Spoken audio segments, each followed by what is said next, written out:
You step into your backyard, or maybe you're hiking along a quiet trail. You glance down, expecting nothing more than dirt, leaves, and scattered rocks.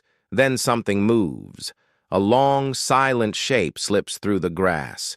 Your heart pounds before your mind even catches up. You freeze. Even if you've never encountered a venomous snake before, your body reacts almost instantly. It isn't just fear. It's one of the oldest survival instincts your species has ever carried.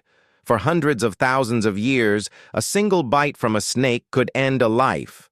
There were no ambulances, no antivenom, no emergency rooms. Just pain, hope, and the desperate question of whether sunrise would ever come. So how did ancient humans survive snake bites in a world without medicine? The afternoon sun beat down on a narrow game trail winding through tall grass. An old hunter walked in front, his spear resting lightly against one shoulder. Behind him, a teenage boy copied every careful step, trying to place his feet exactly where the old hunter had walked. The forest was unusually quiet. Only insects hummed in the heat. Then came a sound so soft it almost disappeared beneath the wind. A faint hiss. The old hunter stopped so suddenly that the boy nearly walked into him. Without turning around, the hunter slowly raised one hand. "Don't move." The boy froze. Barely a step ahead, a thick snake lay coiled beneath the shade of a fallen branch. Its body blended perfectly with the dry leaves. Only its eyes seemed alive. For several long seconds, neither humans nor snake moved.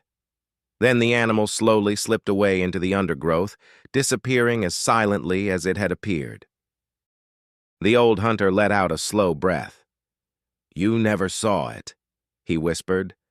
The boy nodded. "I know." "No," the old hunter replied quietly. "You know now." For ancient humans, snakes were among the most dangerous creatures in the landscape. Not because they hunted people, but because they were masters of remaining unseen. Unlike wolves or lions, snakes rarely announced themselves. They waited, hidden beneath rocks, inside hollow logs, among tall grass, near water where people came to drink.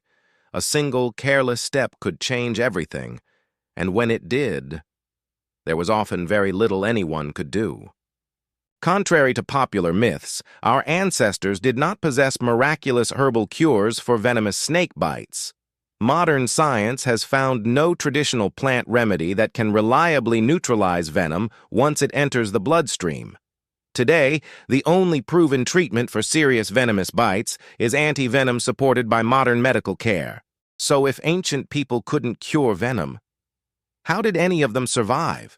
The answer begins with a surprising fact. Not every snake is venomous, and even among venomous species, not every bite injects venom. Some are known as dry bites, where little or no venom is delivered. Others involve only a small amount. The severity depends on the species, the amount of venom injected, where the person was bitten, and the victim's age and overall health. In other words, a bite was terrifying. But it wasn't always a death sentence. Late one evening, the hunting party returned to camp carrying one of their own.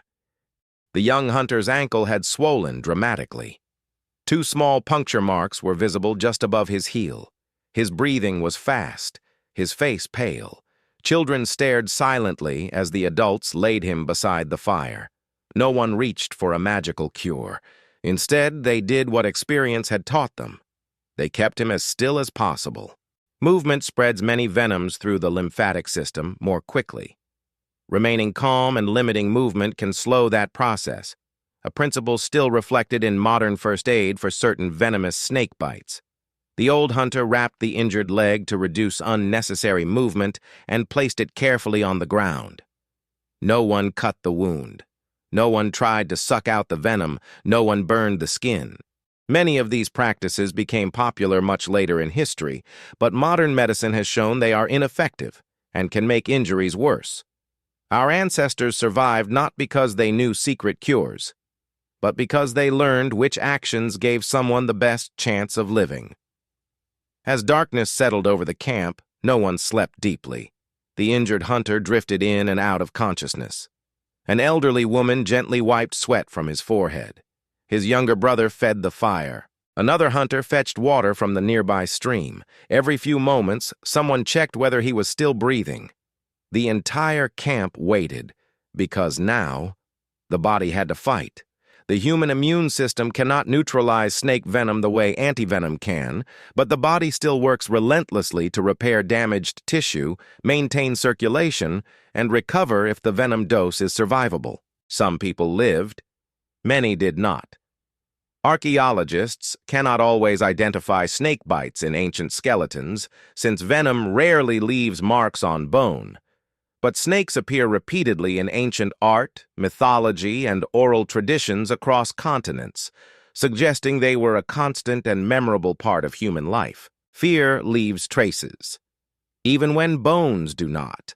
Over countless generations, humans also became remarkably good at avoiding snakes altogether.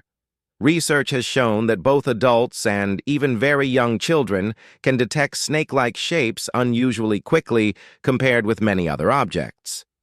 Some scientists believe our visual systems were shaped, at least in part, by millions of years of coexistence with dangerous snakes. Your rapid reaction to something long and curved on the ground may not simply be learned. It may be deeply rooted in your evolutionary past. By dawn, the swelling in the hunter's leg had stopped growing. His breathing became steadier. The old hunter looked toward the rising sun and smiled for the first time all night.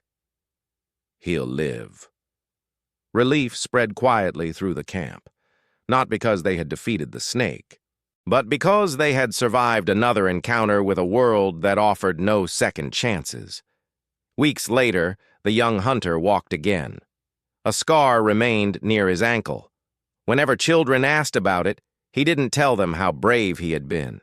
He showed them where to place their feet, how to watch the ground before every step, how to listen when the forest suddenly became quiet. Knowledge, not fear, became the greatest protection. Today we carry antivenom in hospitals, wear sturdy boots on hiking trails, and study venom in laboratories to develop life-saving treatments. Yet your reaction when something suddenly moves near your feet, that instant rush of adrenaline, that involuntary leap backward, is far older than medicine.